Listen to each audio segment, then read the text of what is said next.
Alright, rock stars.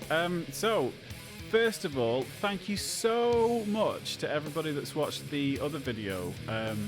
It's nuts how popular that's been, and it's blowing my little mind. So I really, really appreciate you all. Thank you very much.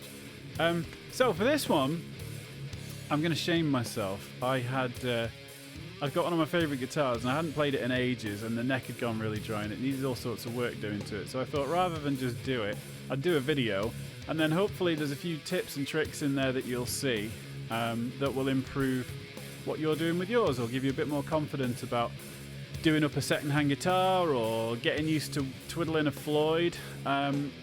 Now, for full disclosure, I had already filmed this intro, but I cocked the audio up, so rather than being able to show you a dirty guitar that's in need of a load of work, I'm going to have to show you a pretty guitar that's had all the work done, and you're going to have to use your imagination. But you'll see as we go on how bad it actually was and what we do. So, here's the patient. It's a flipping beautiful 2014 Dimebag Darrell Far Beyond Driven, and I love it. It was my first Dean guitar, so I would run into traffic for this thing. It had a big patch of gunk on the back. I changed the gauge of strings, so the Floyd needed adjusting. The neck was dead dry, so I've reconditioned that, and you'll see as we go on. So, again, thanks for being here. You rock. Don't forget to like that smash button and all those annoying things that YouTube people say, and we will get straight into it. So normally, if I was working on a guitar, I would do it here on my little bench that I've made. I've got everything I need. I've got space, I've got my tools, I've got a pot to keep odds and sods in, and there's no hard edges to knock anything.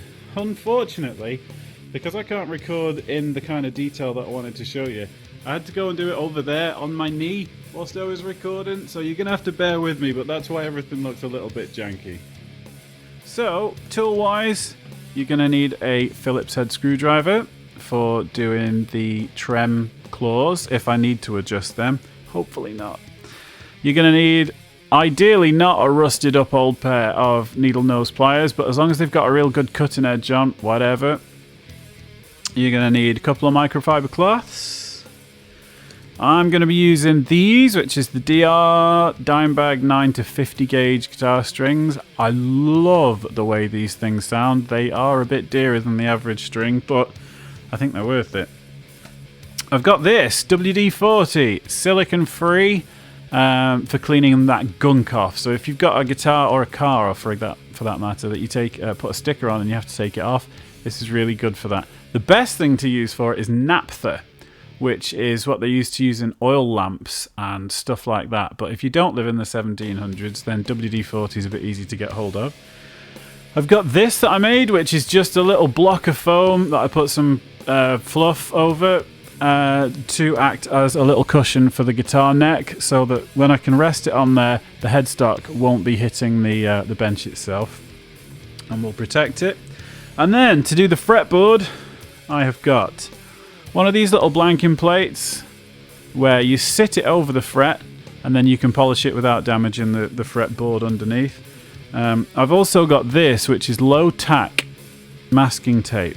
This stuff's called frog tape, and I think it was from B&M or somewhere cheap like that. But the idea being I can protect the fretboard without leaving a load of residue on afterwards, and I can pull it off without taking a damn fretboard with it. I've got some of this, which is tremelo gauge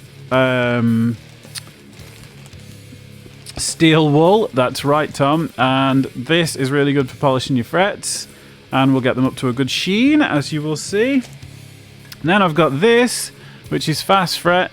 I don't want to advertise it too much because they don't pay me, but it's essentially just linseed oil soaked in rags, rolled up in a stick and stuck on a bit of plastic. It does a fantastic job of getting gunk off your board and conditioning your strings after you've been playing. Stops them, it makes them last a load longer. And then I've got this, which is lemon oil, but it's really good stuff for looking after your fretboard. So with that said, let's get into it.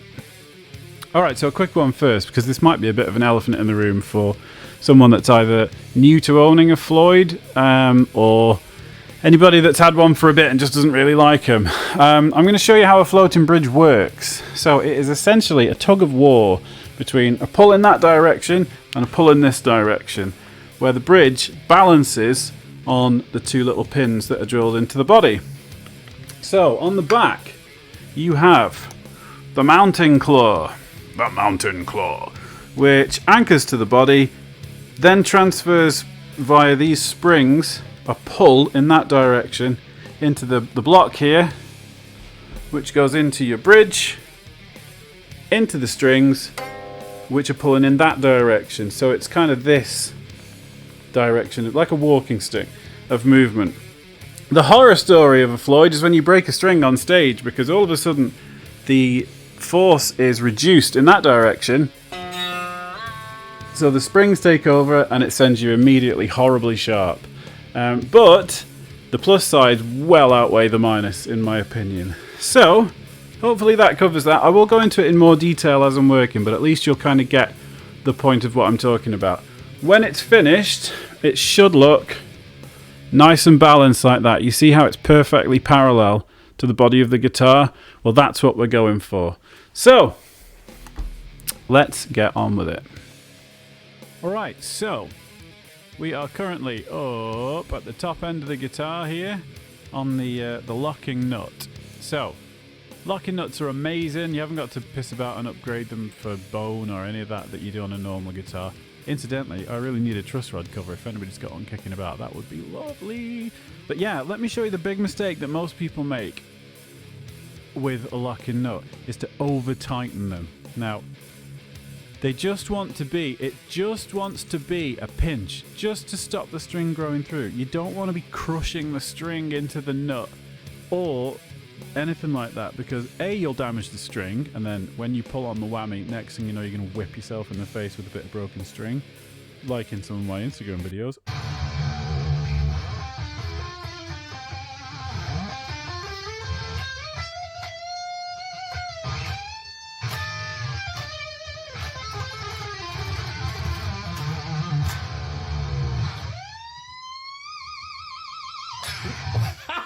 Or you're going to rip the threads out on your locking nuts, which is about as bad as it sounds.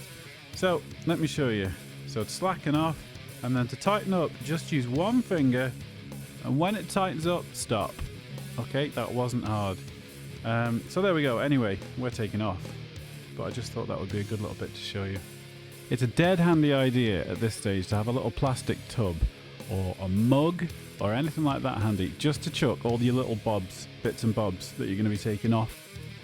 So when it comes to actually cleaning the guitar, now that we've got it all stripped down, I am going to use bog standard glass cleaner, because all we're trying to do is just get the smear and the grease from where I've been playing it. Same with the headstock. Spray your glass cleaner onto the cloth, not on the guitar, and then you will find, just let it do its job. It's not hard. Also, take the opportunity to just make sure that your machine heads are all nice and tight, because that will affect your tuning stability, and give them a little clean at the same time.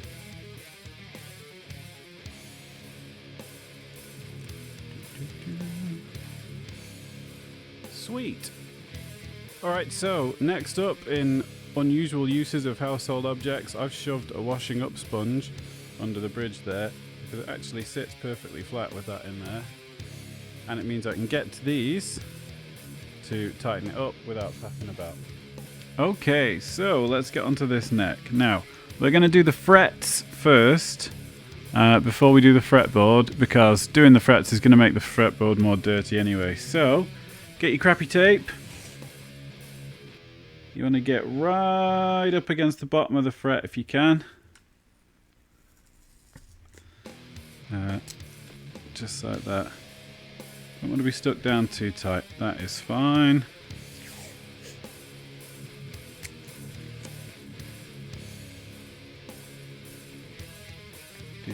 Do. Lovely.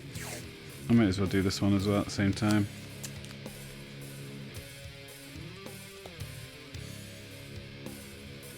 Just like that.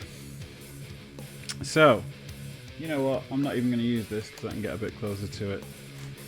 Get your wire wool. You don't need a huge amount of it.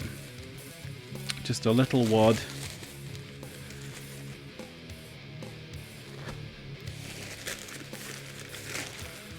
off. Now, what I like to do is get the lemon oil and put that onto the wire wool, just so that you've got a bit of a grinding medium. So stick a bit on your wire wool. Also, this is the most flammable, lethal thing in the world, so don't get it anywhere near an open fire, especially not covered in oil. And then you see all the gunge on this fret, we're just gonna literally belt it down like this. And just allow your finger to kind of push down and bend over the top of the fret, and then you'll get it nice and round without flattening the top off. And it should come up pretty easy. Lovely. So compare that one to the next one down already.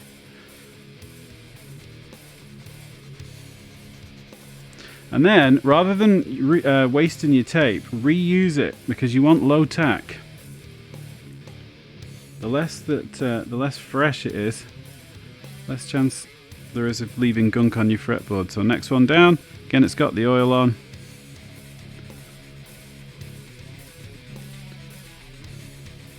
Just work it. Don't go too hard. You don't want to damage anything. Don't want to go through the tape. I mean, if you're ripping the tape, you're definitely rubbing too hard. The idea is to polish, not to grind. And just let the oil and the wool do its job. The fact that it's dirty in this shows that it's working. So that's the first couple clean, and then pull your tape and just work your way down the neck, doing that. That's it. Where's my bit I was working with? There we go. And give them a good polish.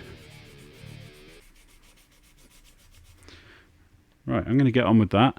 So when I've done with that, I'm going to work my way up the neck, and then we'll show you how we're doing. Okay, so now that the frets are shiny, sorry about the shadow of the camera, we are going to get the fast fret, which again, oily rag on a stick, and work it down. I'm going to go over the frets, then I'm going to go over the actual fretboard, then the fretboard, bum, bum, bum, bum. And the idea is we're going to move in a straight line, shift the gunk off, or any bits of oil and filings that have come off the steel wool, and then we will go in and condition it with this. Okay, nice and easy. Don't need to go mad hard, but you are trying to shift gunk. So you should see the fretboard kind of come alive a little bit here. That is good stuff.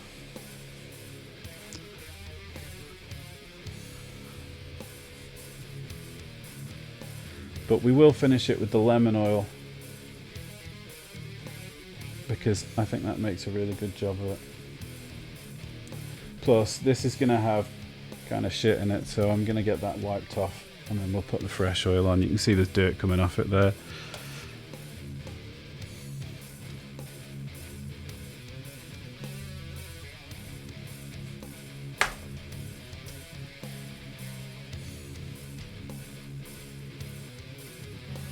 See, it's making a difference though. Bringing out the figuring in the fretboard.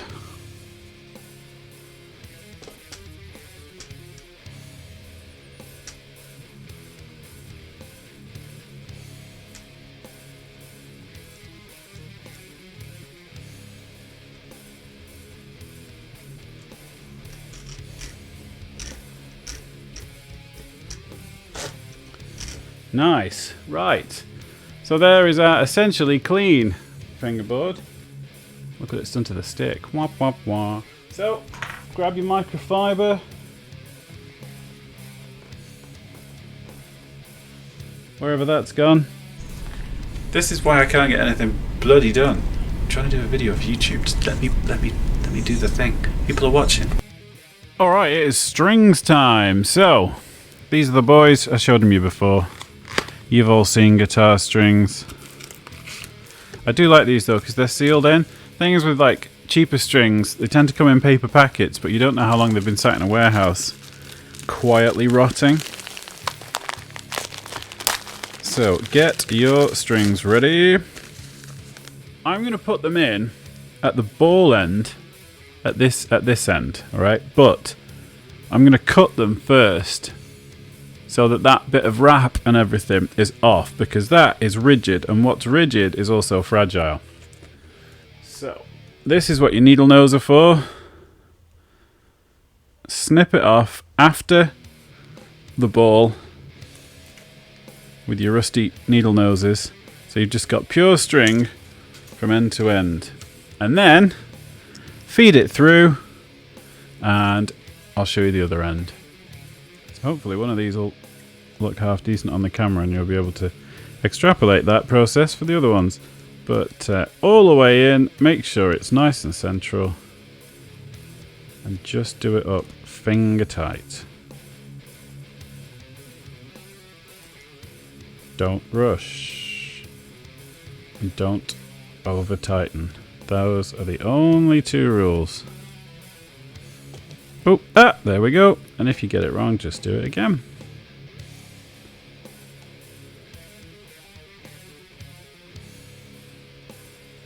There we go. I mean, you can kind of hand tighten it until just that last little turn with the key.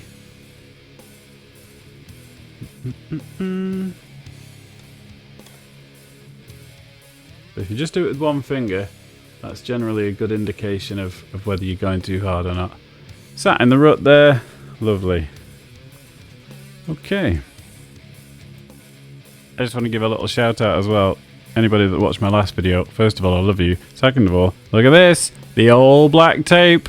The old black tape. It certainly wasn't my idea. Dime used to do this so that when he was hitting the bar really hard and the strings would dump down and go flappy, they wouldn't get stuck under the lip of the pickup, which had obviously been an issue for him. But there you go, just another example of using something cheap to make a great upgrade. Okay, so now that your strings are on, we've just got to get the thing in tune. This is going to be painful, and I'm going to make it painful so that you can see what's going on, basically. So the bridge that we want nice and flat is already starting to rock back a little bit. Can't help it. And I've just got to go through string by string, get it in tune, but it's so much easier when you've got another guitar to use as a reference. So I've got this absolute beauty of an ML that I'm going to be using as my reference tuner, and it just makes life easy. Again, we haven't got to be like super tight with the tuning at this stage, because that bridge is going to be wobbling about, and then I'll need to adjust the claw on the back to jack it back out of the body. So I'm going to make my way through. I'm going to start with the bass string. Once that's in, so I'm a bit sharp, and then once they agree, onto the A. But then go back to your bass string, because I'm reducing the tension, that bass string's going to get lower, so it will gradually drift out of tune. So it's just a case of taking your time, make yourself a brew. I've got a big old pot of coffee, and I'm not in a rush. And we'll get through it. So it's pretty much in tune, but that bridge, as you can see, is getting ready for takeoff. So what I'm going to do is take a screwdriver to these screws, 2 screws in the back plate, and chill them out a little bit so that it relaxes that bridge and essentially dumps the bar a little bit, brings us back down to parallel with the body. So that's what I'm going to do next. I don't need to show you what it looks like with the dude using a screwdriver. So I'll get that done, and then we'll see how we are. One eternity later. The bridge is parallel, and we're in tune. So now, first thing to do is get your fine tuners and make sure there's some travel above and below where they currently are, because we're going to bang the locking nut on now, finger tight, and then we'll fine tune and get it in, and then we can hear it. Here's a little tip to save a bit of money as well. Always handy to have a tuner around, and you can get Ace free ones on your phone. So I got 2 on here. I've got the Boss tuner, which is free and literally just looks like a Boss tuner pedal, and I've got the Fender one, which is dead good, works the same, but you can also put your custom tuners in there, and it'll just automatically choose between the two. So both really good, both really free. Well, holy smokes! Locking nuts on, fine tuners are semi-tuned. Whammy bar works. It's good to go.